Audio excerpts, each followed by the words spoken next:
የደመቀች ሰዓት ውበቷ ቢጣራም ፀሐይ ካልጠለቀች ጨረቃ አታበራም። አልፍ አላፍ ቢመስሉም በቁጥር ቢለቁም ጨረቃ ካልጠፋች ከዋክብት አይደምቁም። ህይወትም እንዲያው ነው እንሰጋለን እንጂ በችግር ቢጠይም ካልጨለመ በቀር ብርሃን አናይም። ሰላም አለይኩም ወራህመቱላሂ ወበረካቱ። ውድና የተከበራችሁ ቻናል ቤተሰቦች እንዴት ናችሁ? ደህና ናችሁ ወይ? ሁሉ ሰላም፣ ሁሉ መልካም። እኔ ያለሁ አልሐምዱሊላህ። ለቻናል አዲስ ከሆናችሁ ላይክ፣ ሼር፣ ሰብ እያደረጋችሁ አበረታቱኝ። ከጎን ሆናችሁ ለምታበረታቱኝ ውድ ሀገሬ ልጆች ከልብ አመሰግናለሁ።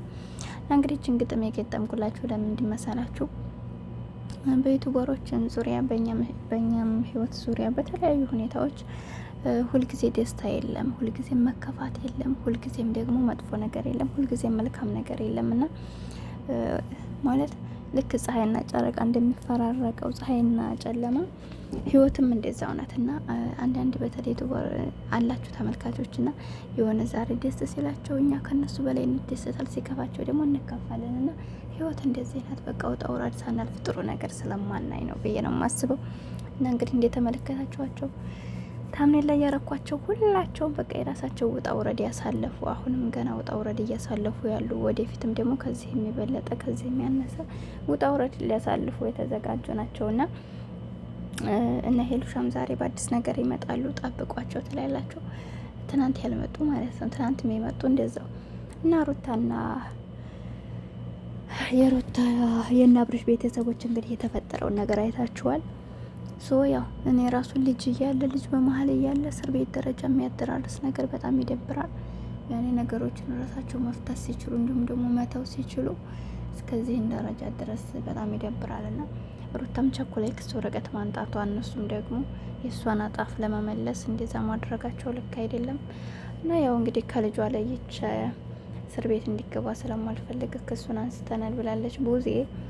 ግን የሚፈርሙት ነገር አለ እያለች ነበር። ከዛ በመቀጠል ደግሞ አብርሃምም ላይ ደርስባት እሷም ላይ ደርስባት። ሩታ በነገራችን ላይ ራሷን ያስጠላቸው በራሷ ሰዓት ነው ማለት አብርሽን ተውት። አብርሽ ያኔ ሴት እንትኑ ነው ሴሰኛ ነው ሰውየው ሲጀመር። ግን ቤተሰቦቹ ቢያንስ ዴፍ ራሱ ታስታውሱ ከሆነ ከበፊት ቡዜ ያኔ ቡዜ በነገራችን ላይ ጥሩ ነገሮችን በቃ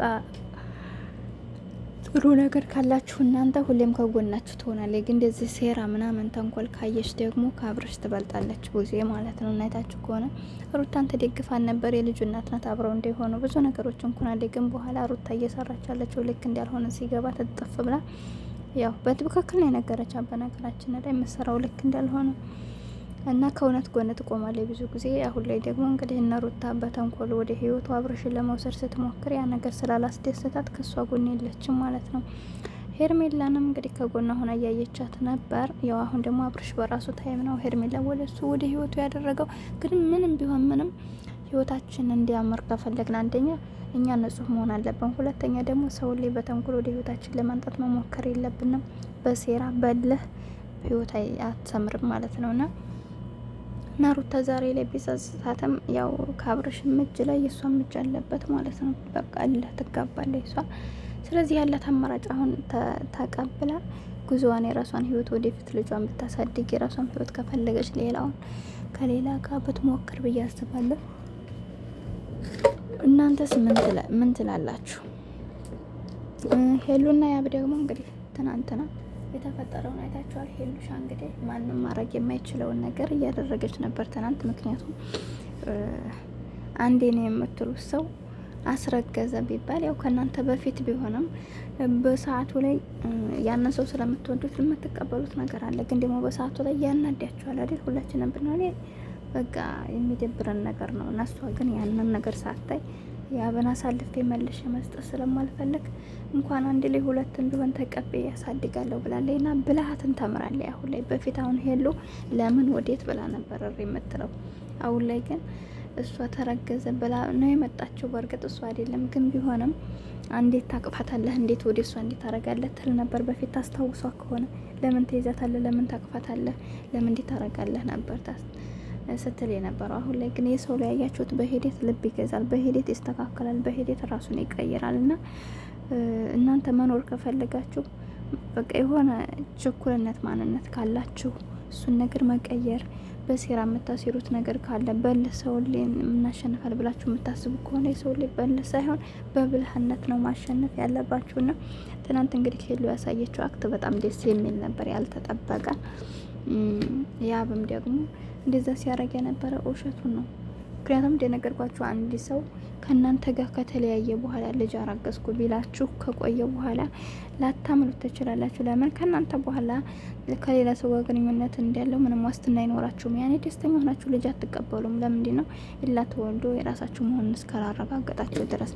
አብሯችሁ ካለ ያነሰው አብሯችሁ ነው፣ ችግር የለውም። ግን ያነሰውና ያነሰው ተለያይታችሁ ለሄዳችሁ ለምሳሌ ያብንታ ያላችሁ እሷ ጋር ተለያየ ከሄሉ ጋር ነው። ከሄሉ ጋር በቆዩበት ታይም እንግዲህ ሌላ ነገር ፈጥረው ከሆነ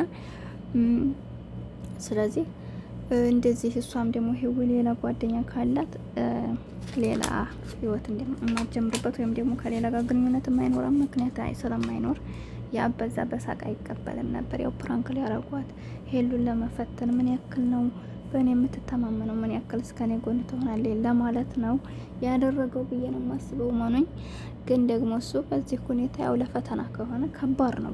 ሄሉ ብትሳሳትም አንፈርድባትም። ምክንያቱም ሁላችንም የምናደርገው ነገር ሁላችንም የማንታገሰው ነገር ስለሆነ እንዳልኳችሁ ከእናንተ በፊት በሆነ ነገር ለምን ተፈጠረ ወይም አይፈጠርም ማለት አይደለም። ግን ለእኛ ወዲያውኑ ለመቀበል ይከብደናል። በመቀጠል ደግሞ ልጁን ሳይሆን እሷን እንደዛ ሲያቅፋት ምን ሲላል እኛም በሆነ ይደብረኛል ና እንደዛ ስለሆነ ደስ አይለንም። ግን እሷ ታግሳለች ይላቸዋለሁ። ውዶች እያልፋለ ፈተናውን ብዬ ነው ማስበው። በመቀጠል ፍቅር እየጠፋ ይበቃሳ። ፍቅር ወላሂ ቀርቶባት ከነሩታ ጋር መቀላቀሉ አብረሽ የሚባል ሰው ቀርቶባት ከዳጊ ጋር እንደጀመሩ ስራቸውን ቢሰሩ ጥሩ ነበር። የምር እስካሁን የት ደርስ ነበርና አሁን እየሰራ ቢሆን እስካሁን ቻናሏ ራሱ 120 130 ኬ ይገባላት ነበረ። ግን እየሰራች አይደለችም። እና አንዳንድ ጊዜ የሰውን ህይወት አቃናለሁ ብላችሁ የራሳችሁን ጨለማ ውስጥ ማድረግ የለባችሁም። እና ዳጊ ምርጥ ልጅ ነበረ። አብረው ቢሰሩ እሱም ቻናሉ ያርግለታል፣ እሷም ያርግላታል።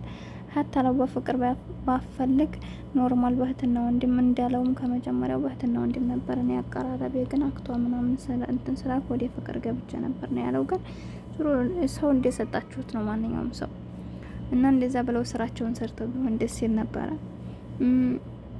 እሱ ፍላጎትም ካለው ደግሞ ያን ያክል ፍቅር ያነ ሰው ጥሩ ከሆነ ለእናንተ ታማኝ ከሆነ ከታገስ እናንተን ለማስደሰት የሚጥር ከሆነ መስራት የሚችል ከሆነ የማትወዱበት የማታፈቅሩበት ምክንያት የላችሁ። ማያንሳትም ዳጊ ማለት ነው።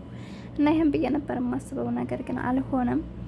እና ያው የሰውን ህይወት እንትን ከማለታችን በፊት ራሳችንን እናቃና ብዬ ነው የማስበው። ሄርሜላ ደግሞ ያው በደስታ እየፈነጠዘች ነው። ደግሞ ወደ ውጭ አመቻቹላቸው የሚሉና ምንድን ነው መቼም የመደም ቅመማ አይሆኑም አይደለም።